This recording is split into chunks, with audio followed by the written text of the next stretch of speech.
Good morning student.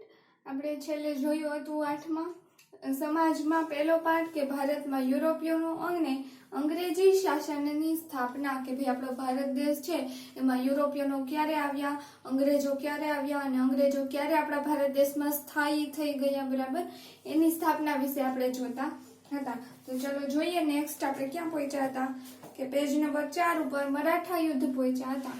એની પહેલા આપણે બક્સરનું યુદ્ધ, મૈસૂર વિગ્રહ, પ્લાસીનું યુદ્ધ, બરાબર, એ બધું જોઈ લીધું. જોઈએ હવે આપણે મરાઠા યુદ્ધથી કે 18મી સદીમાં કંપની મરાઠાની તાકાત તોડવા માટે પ્રયત્નશીલ હતી. કે 18મી સદીમાં શું હતું, તો કે આ કંપની એટલે કે અંગ્રેજોએ આપણા ભારતમાં કંપની સ્થાપી હતી. એ આપણે ભારત દેશમાં જે મરાઠા રહેતા હતા એ મરાઠાની તાકાત તોડવા માટે સ્થાયી હતી, મતલબ પ્રયત્નશીલ હતી, પ્રયત્ન કરતી હતી.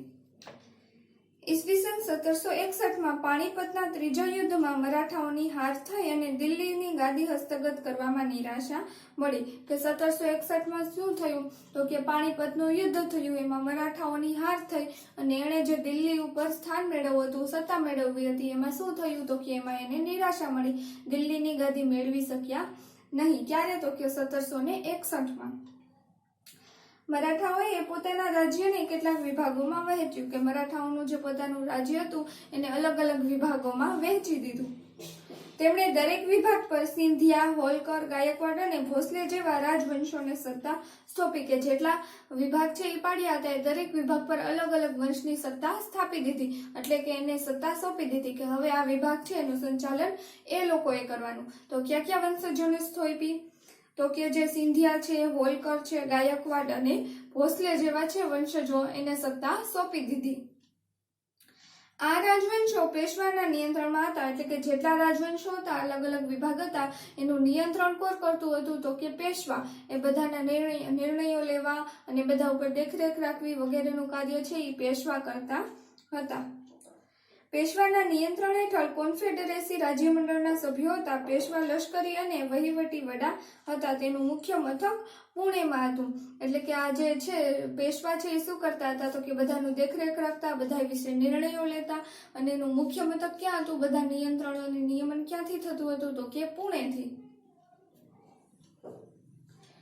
મરાઠા અને અંગ્રેજો વચ્ચે કેટલાક યુદ્ધ થયા. હવે જે અંગ્રેજો છે એણે આપણા ભારતમાં કંપની સ્થાપી હતી અને ત્યારે મરાઠાઓનું રાજ ચાલતું હતું.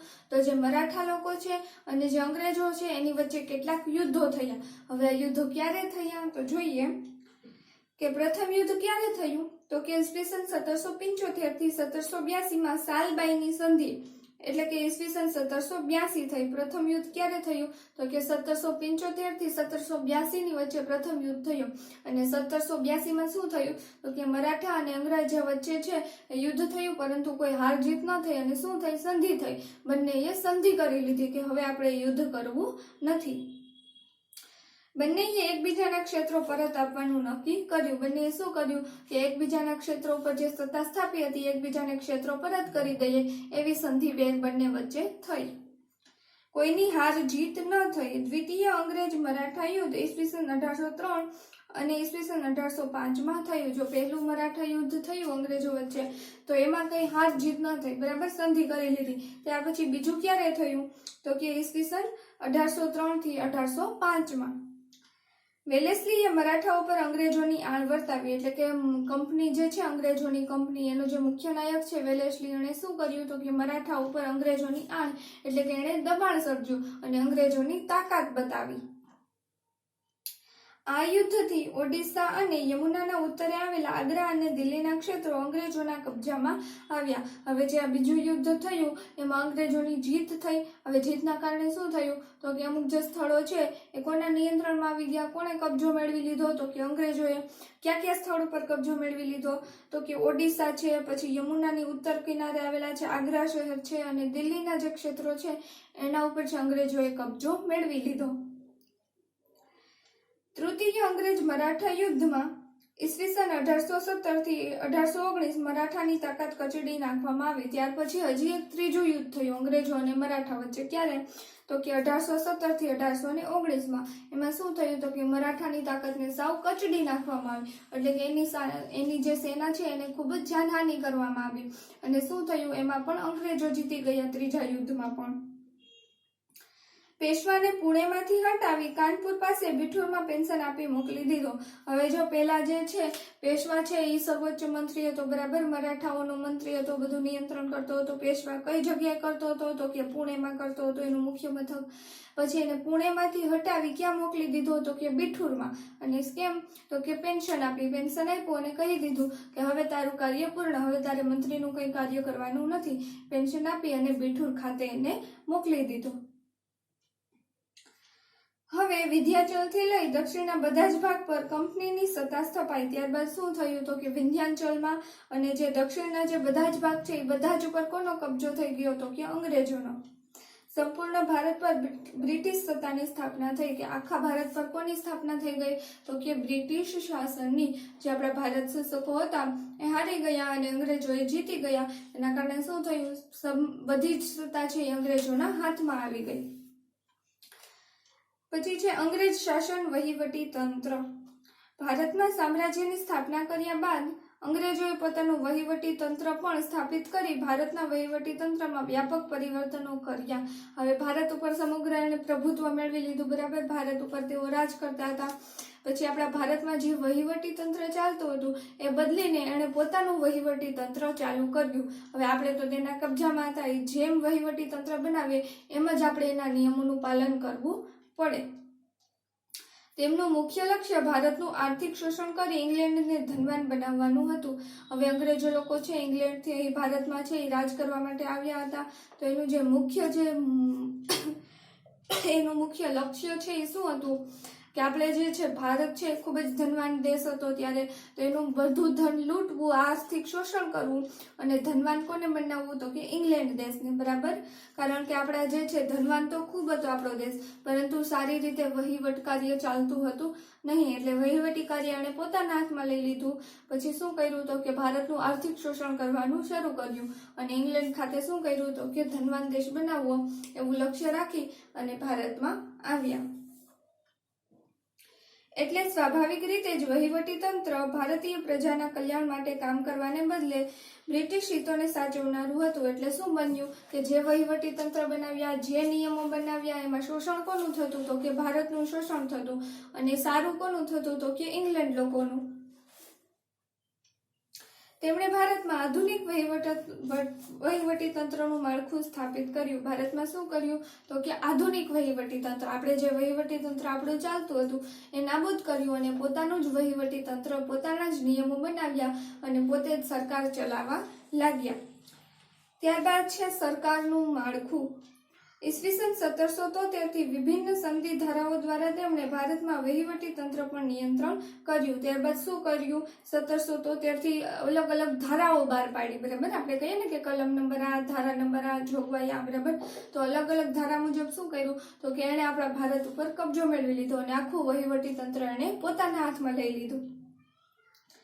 નિયામક ધારા ઈસવીસન 1773 દ્વારા ભારતમાં ગવર્નર જનરલની નિમણૂક કરવામાં આવી અને સુપ્રીમ કોર્ટના સ્થાપના કરવામાં આવી. ત્યારબાદ ભારતમાં શું થયું તો કે પહેલા તો રાજા રાજ કરતો હતો, બરાબર. ત્યાર પછી નવું વહીવટી તંત્ર બહાર કરવામાં આવ્યું, બરાબર.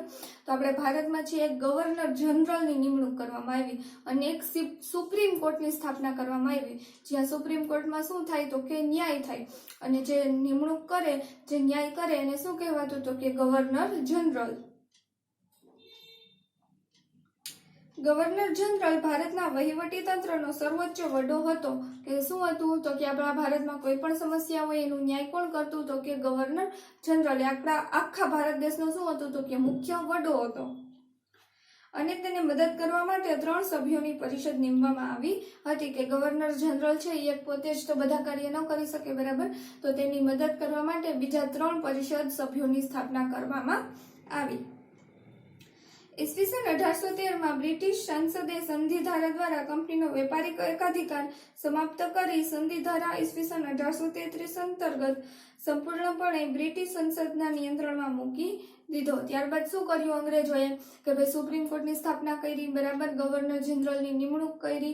તો જે આપણા ભારત દેશમાંથી જે કંઈ વેપાર થતો હતો એ વેપારના અધિકારો હતા એ બધા અધિકારો કોણે લઈ લીધા? તો કે અંગ્રેજોએ લઈ લીધા.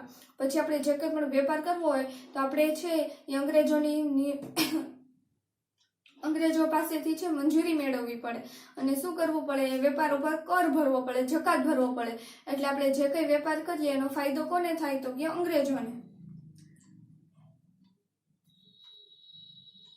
સંધિધારા ઈસવીસન 1833 વિશાળ સત્તાઓ ધરાવતા ગવર્નર જનરલની નિમણૂક કરી. પછી સંધિધારા એટલે કે ધારા જોગવાઈ પ્રમાણે શું કર્યું? તો કે ગવર્નર જનરલની નિમણૂક કરવામાં આવી અને સમગ્ર સત્તાઓ, બધા જ નિયમો કોના હાથમાં હતા? તો કે ગવર્નર જનરલના હાથમાં. જે સંપૂર્ણ ભારત પર કાયદા પણ ઘડી શકતો, એટલે કે આખા ભારત માટે કાયદા ઘડી શકતો અને ફરજિયાતપણે કાયદાનું પાલન કરવાનું પણ એ જતાવી શકતો. એટલે કે એની પાસે સમગ્ર બધી જ સત્તા કોના હાથમાં હતી? તો કે ગવર્નર જનરલના હાથમાં. ગવર્નર જનરલની પરિષદમાં એક કાયદા સભ્યને નીમવામાં આવ્યો. ત્યારબાદ શું કર્યું? તો કે એક કાયદા સભ્યને નીમવામાં આવ્યો, જે કોનું નિયમન કરતો? તો કે કાયદાનું. જે કંઈ પણ કાયદા ઘડવામાં આવતું એનું નિયમન કોણ કરતો? તો કે એ કાયદા સભ્ય. સંધિધારા ઈસવીસન 1853 અન્વયે બ્રિટિશ સંસદે ઈસ્ટ ઇન્ડિયા કંપની પર પોતાનું પ્રભુત્વ વધારી તેની મોટાભાગની સત્તાઓ પોતાની પાસે લઈ લીધી. ત્યારબાદ બ્રિટિશ સંસદે છે પહેલા ઈસ્ટ ઇન્ડિયા કંપની સ્થાપી હતી, બરાબર, પરંતુ હવે જે ઈસ્ટ ઇન્ડિયા કંપની છે એમાં સતત વિકાસ કરી અને શું કર્યું? તો કે ભારતની બધી સત્તાઓ પોતાના હાથમાં લઈ લીધી, પોતાના નિયંત્રણ હેઠળ વેપાર કરાવતા, બરાબર, અને ત્યારબાદ શું કરતા? તો કે પોતાના અંગ્રેજોનું હિત થાય એવા નિયમો ઘડતા. અને ભારતનું શું થતું? તો કે આર્થિક શોષણ, બરાબર. પછી સરકારનું માળખું કેવું હતું એ આપણે જોયું. ત્યારબાદ છે સંધિ સેવાઓ, લશ્કર, પોલીસ, ન્યાયતંત્ર, બરાબર, એ જોશું હવે આપણે નેક્સ્ટ લેક્ચરમાં. આટલું વાંચીને આવજો, કારણ કે આ તમે એકવાર વાંચશો તો જ તમને સમજાશે. થોડુંક અઘરું છે, બરાબર, તો જોઈ લેજો અને અહીંયા જ્યાં પહોંચ્યા છીએ ત્યાં ટીક માર્ક કરી લેજો. બાકીનું જોશું આપણે નેક્સ્ટ લેક્ચરમાં.